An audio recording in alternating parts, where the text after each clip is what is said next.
To get a free guide containing maps and locations of all the hot springs and even the donkeys, you can scan the QR code or you can click the link in the description. Hey guys, welcome to the channel. Today we are in Mammoth Lakes, California, just outside of it, and we're going to explore some hot springs. There's a number of hot springs throughout this entire area. Right now we're overlooking this amazing valley with an amazing river in it, private property, but there's a fly fishing ranch over here if you are big into fly fishing. Again, this is right outside of Mammoth Lakes, right off 395. But we're gonna go look at some hot springs. Right up the road here is one called the Crab Cooker. So we are heading down a dirt road here just off of 395. I think we're gonna hit these at the right time. We're in the Mammoth Lakes area. There's about half a dozen hot springs just outside of the Mammoth Lakes area that are definitely worth exploring if you're spending some time out here. Some of them are a little bit more accessible, and this one's a little further off the road. We're going to the one called the Crab Cooker. There seems to be all kinds of geothermal spots along this road here. You can see the steam coming up from the different areas, a number of different pullouts. Yeah, let's keep cruising down the road here. We've got about another quarter of a mile before we get to this Crab Cooker spot.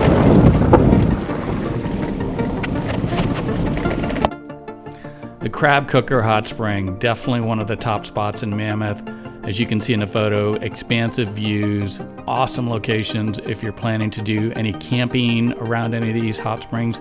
The downside, smaller pool. You'll probably be sharing it with others if they're out there as well. I only have a photo of this particular location because the folks that were there that were camping for whatever reason were keen on me shooting video and taking pictures, and they weren't leaving the site anytime soon, so which is fine. We'll see videos and more details of the other springs as well, but this is definitely one of the top springs in Mammoth, and you should certainly check it out, particularly if you're planning to do any sort of camping around these hot springs. But this is Shepherd. You can see there's a pool over here, which I don't think is really good for dunking in, but it definitely looks like it's got some heat in it, and it is feeding. We've got a pipe down here. It is feeding this little hot spring pool right here. So if you want to drop in and soothe the body for a little while, you can do that. But what a great location here. You've got that small lake down there, and then just the mountains as a backdrop. Pretty amazing. While visiting Shepherd's, you'll find that there's a small trail to the left of the view that you're looking at right now that leads right over to Crab Cooker. So one of the things you can do is park here. There's an actual parking lot here for Shepherd's where there's no real parking lot for Crab Cooker. You can do the short hike over to Crab Cooker, which is probably less than a quarter of a mile from the Shepherd Hot Spring spot. Hilltop Hot Spring is the next one on our list. Just as the name indicates, it is situated on top of a slight grade or a little bit of a hill. So from a walking perspective, it's not difficult to get to. And actually just overall access, this is probably one of the easiest springs to go and view and to soak in. The parking lot for Hilltop is just 100 yards or so off of Benton Crossing Road. When you pull up to this turnoff, you'll see other cars potentially in the parking lot just a short distance off the road. So this really makes Hilltop one of the easiest hot springs to access. Once you're parked, it's just a short walk down a path, less than 100 yards or so, to the actual spring itself. And when you're at the spring, you'll find that you've got full 360-degree views, just really expansive views. So it really makes for a great spot to visit at sunrise or sunset. This would also be a great place to camp. There's only one pool here, but it can accommodate more people than, say, Rock Tub or Crab Cooker or Hot Springs. So if you're bringing some friends, it's definitely a pool that's got some space in it. And again, if you're camping with some friends or family, you can potentially even share this with others that may be on site at the time. Next up, we've got Wild Willy's Hot Spring, also known as Crowley's Hot Spring, as it's just north of Lake Crowley. Wild Willy's has a parking lot like several of the others, but one of the additional benefits, it has a restroom on site as well within the parking lot. It's a short walk to the two pools that make up Wild Willy's, and actually one is a standard pool like you see in many of the other hot springs that's been built up on, you can sit on the edge, while the other is more of a stream that have multiple areas that you can soak in as the water flows downhill. At the time of shooting this video, the pool on the left as you approach was much warmer than the pool or the stream that was a little further up on the right. Both are great for soaking and taking in the views. With multiple pools, you shouldn't have a problem finding a spot to dip your toes in or just soak for a bit. There doesn't appear to be any camping spots, as much of the ground from the parking lot to the springs can be either wet or unstable, hence the walkway that they built for our visitors.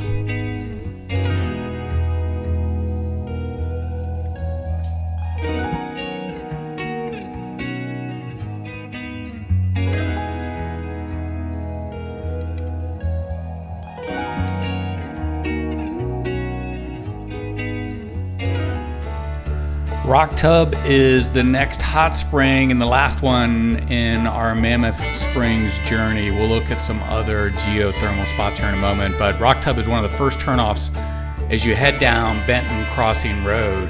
And you'll find yourself, the very first turnoff is Whitmore Tubs. And Whitmore Tubs actually gives you access to several other hot springs we've talked about in this video, one being Shepherd's, and as I mentioned, if you're at Shepherd's site or even at Crab Cooker, it's a short walk between the two. It's about a quarter mile at the most, just up over a hill that separates the two. So you can visit either one of those by visiting either one and walking to the next one. But all three of them are off of Whitmore Tubs Road, and Rock Tub has a single hot spring pool. It's perched on the side of a small hill, which provides a nice view back that are on the other side of Route 395. The hot spring is fairly private, so being tucked in on the side of a hill, you've got some privacy back there, which is kind of nice. And if you're the only ones back there, it feels pretty secluded. Overall, the spring is fairly sizable and it could accommodate a half a dozen people or so. There's plenty of room to park in the surrounding area as well that you'll find. It's not necessarily a parking lot like we saw with Wild Willy's and a few others, but there's plenty of room in the surrounding area where you pull up to the hot spring that you can park. Some people actually camp there. You can see remnants of fire pits. So if you're planning to spend the night and camp, take in the stars, plenty of room for that as well. So Rock Tub is definitely another good hot spring to hit while you're in the Mammoth area. All right, walking along Hot Creek right now. Look at these blue pools over here.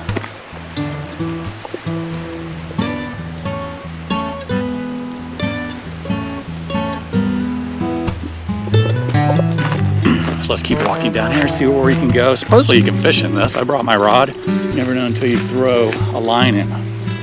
Holy shnikes, look at this. Look at this.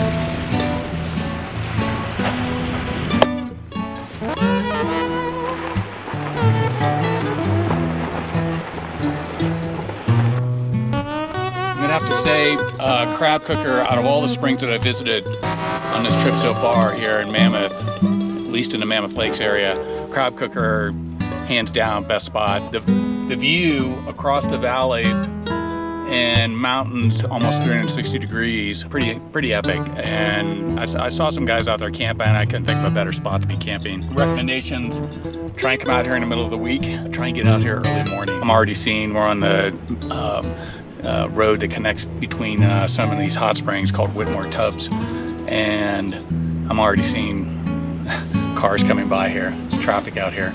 I wouldn't call it traffic, but if you're trying to get out here and see these springs with the least amount of people and kind of have them to yourself, then definitely get out here early in the middle of the week. Crab Cooker, that'd be my #1 spot. We're gonna go visit some other springs up north in the Bridgeport area. A lot of people that come up to the Mammoth Lakes area also find themselves up in Bridgeport as well, whether it's for fishing or just additional camping around Twin Lakes or any of those areas up there. So we'll head up there and check out the different springs.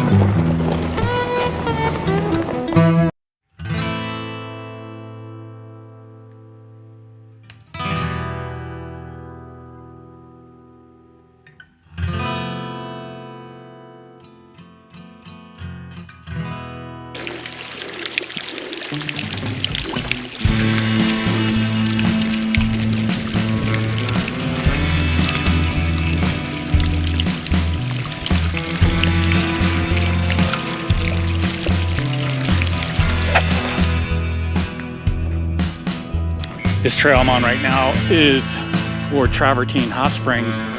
We just passed a couple of the pools some folks are in. Apparently there's some other springs down this trail.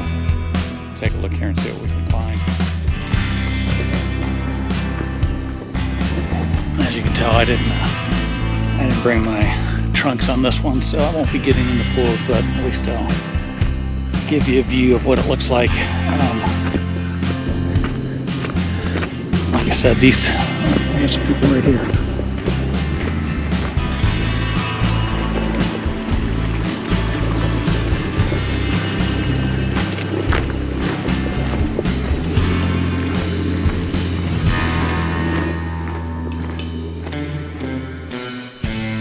Travertine Hot Springs is a must visit. The location here, which is just right outside of Bridgeport, is pretty amazing. You can tell by the footage that it's completely different than the hot springs that surround the Mammoth Lakes area, with all of the various rock formations, the pine trees in this location. It's just a completely different vibe and feel than what we experienced when we were back in the Mammoth Lakes area. There are multiple pools, as you've seen in this video, that you can find as you hike around the various trails that are pretty well laid out, mapped out as you explore the area itself. But yes, this is a top of the list as far as probably one of the coolest locations. There's a parking lot with a restroom. I don't know if there's areas to camp in this location, but definitely worth a visit if you're coming up into the area and you're making your way through Bridgeport. It's a short drive out to Hot Springs itself, and well worth the trip. Our last stop on our journey is Buckeye Hot Springs.